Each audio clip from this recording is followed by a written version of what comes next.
So we are studying chapter number 2 the adventure of Toto. तो इसका part 2 अपन page number 8 पे part 2 पढ़ेंगे। Unfortunately I could not company grandfather on that trip but he told me about it's afterward. A big black canvas kit bag was provided for Toto. This was with some straw at the bottom became his new abode. When the bank was closed there was no escape. Toto could not get his hands through the opening and the canvas was too strong for him to bite his way through. His efforts to get out only had the effect of making the bag roll about on the floor or occasionally jump into the air, an exhibition that attracted a curious crowd of the onlookers on the Dehradun railway platform. तो दादा उसे अपने साथ ले गए थे। दादा ने काले रंग के मोटे कपड़े का एक थैला लिया हुआ था। उसने टोटो को इसमें डाल दिया। उन्होंने टोटो को उसमें डाल दिया। टोटो इस थैले में अपने हाथ बाहर नहीं निकाल सका। वो अपने हाथ इसमें से बाहर नहीं निकाल सका। तो क्या किया टोटो ने, ये उसके लिए इतना मजबूत था कि वो दांत से इसे काट भी नहीं सकता था। टोटो सहारनपुर तक इस थैले में ही रहा। दादा रेलवे स्टेशन से बाहर आ रहे थे and Toto remained in the bag as far as Saharanpur, but while grandfather was producing his ticket at the railway turnstile, Toto suddenly poked his head on the bag and gave the ticket collector a wide grin. तो वहाँ पे क्या हुआ, railway platform में toto remain in the bag as, जो वो bag में के अंदर ही था सहारनपुर पे।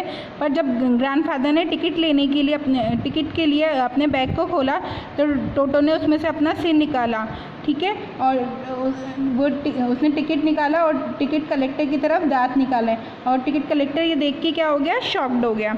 The poor man was taken aback but with great presence of mind and much to grandfather's annoyance he said, sir, you have a dog with you, you will pay to for it accordingly. तो उन्होंने इसे देख के क्या बोला, उनके दादा ने बताया कि उनके पास एक कुत्ता है, इसलिए उसे तो वो टिकट कलेक्टर ने बोला कि आपको इसका भी किराया देना पड़ेगा। In vain did grandfather take Toto out of the bag. In vain did he try to prove that a monkey did not qualify as a dog or even as a quadruped. Toto was classified a dog by a ticket collector and 3 rupees was the sum handed over the fare. तो ticket collector ने उसे क्या किया, बोला dog है ये और इसके लिए आपको 3 रुपये देने पड़ेंगे। Then grandfather just to get his on back took from his pocket our pet tortoise and said, what must I pay for this since you charge for all animals. तो उन्होंने क्या किया,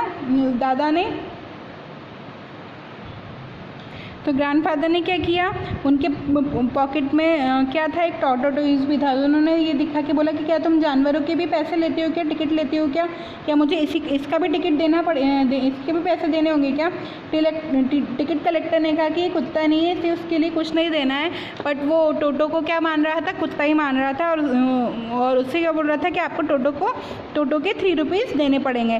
the ticket collector looked closely at the tortoise, spotted it with his forefinger, gave grandfather a pleased and triumphant look and said, no charge, it's not a dog. अंत में टोटो को जब फिर ticket collector ने टोटो को देख के बोला, वो जो टोटोइस था उसके जो नोज़ निकली होती है, हेड निकला होता है, उस पर पॉक किया और क्या बोला कि ये टोटो है, ये तो मंकी है, ये डॉग नहीं है, इसका कोई चार्ज नहीं लगेगा, आपके लिए इसको कुछ नहीं, मतलब आपको इसका कोई चार्ज नहीं देना पड़ेगा।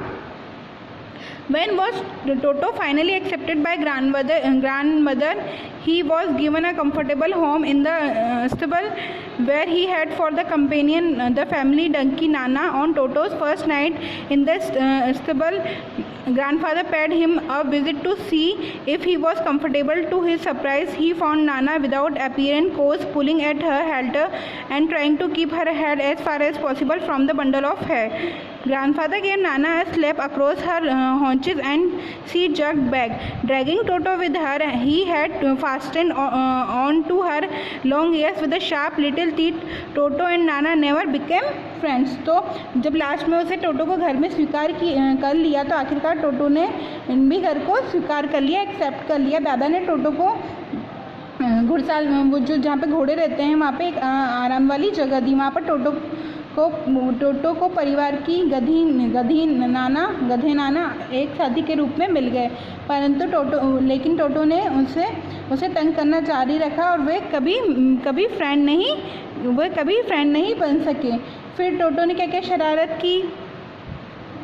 A great treat for Toto during cold winter evening was the large bowl of warm water given by grandmother for his bath. He would cunning test of the temperature with his hands, then gradually step into the bath. First one foot, then the other, until he was into the water up to his neck.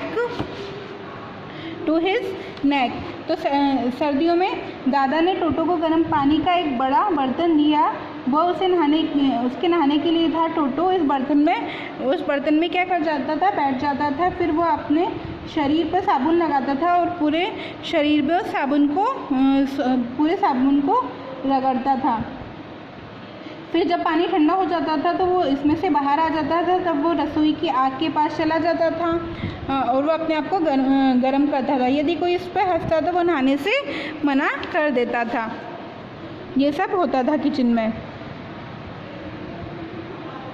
A large kitchen kettle had been left on the fire to boil for the tea, and Toto, finding himself with nothing better to do, decided to remove the lid. Finding the water just warm enough for a bath, he got in with his head sticking out from the open kettle.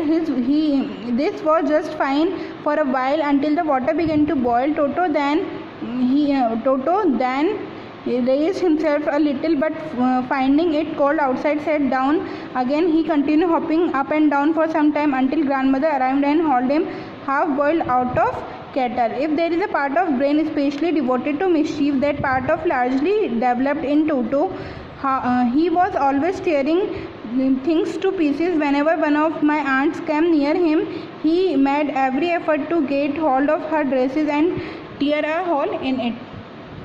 तो टोटो ने लगभग अपने आप को जिंदा ही उबाल लिया था। एक बार टोटो ने क्या किया, टोटो ने खुद को ही उबालने की आग पर रसोई की एक बड़ी केतली रखी हुई थी।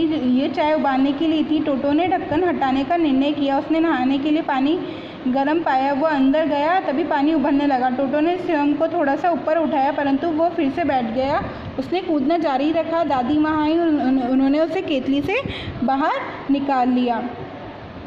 और क्या करता था और टोटो ने क्या टोटो हमेशा शरारत करता रहता था। वो बस किसी भी चीज़ के फाड़ कर उसके चिथड़े निकाल देता था और उसने चाची के कपड़े भी फाड़ डाले। एक दिन टोटो को खाने पर अब क्या होता है, one day at a lunch time a large dish of pulao stood in the centre of the dining table. We were the room to find Toto stuffing himself with rice. My grandfather screamed and Toto threw plated her. One of my aunts rushed forwards and received a glass of water in the face. When grandmother arrived, Toto picked up the dish of pulao and made his exit to a window. We found him too in the branches of jackfruit tree, the dish still in his arm. He remains there all after eating slowly through the rice, determined on finishing every grain. And then in order to inspire grandmother, who had screamed at him, and he threw the dish down from the tree and chattered with delight when it broke into the 100 pieces. तो क्या हुआ, एक दिन table पे क्या रखा हुआ था, कुछ पुलाव रखे हुए थे खाने के लिए, चावल. तो टोटो ने सबको खाने की वहाँ पे जो टेबल है वहाँ पे चावल रखे हुए देख लिया. तो दादी चिल्लाई. टोटो ने उस पर प्लेट फेंक दी.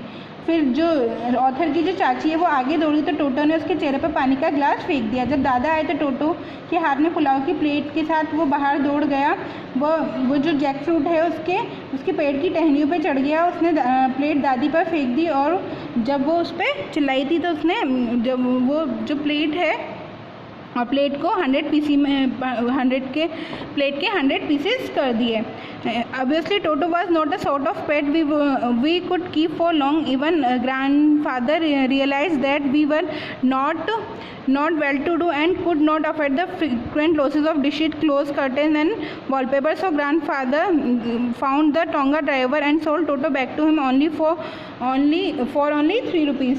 तो टोटो ने उसे ग्रैंडफादर ने, वो इतना लॉस नहीं बियर कर सकते थे, वो इतने अमीर भी नहीं थे क्योंकि वो बहुत सारे बर्तन का, क्लॉथ्स का, कर्टेंस का और वॉलपेपर सबका लॉस करता था। तो टोटो को वो जो दादा थे उन्होंने उसके मालिक के डोंगा ड्राइवर के पास वापस बेच दिया क्योंकि टोटो के परिवार को बहुत सारी नुकसान हुए थे। उसने प्लेटें तोड़ दी थी, पर्दे, कपड़े, दीवारों को सजाने के कागज़ फाड़ दिए थे और ये फैमिली इतनी अमीर नहीं थी कि सब सहन कर सके, इसलिए दादा ने उसे केवल 3 रुपये में टोटो को तांगा चालक के पास वापस बेच दिया।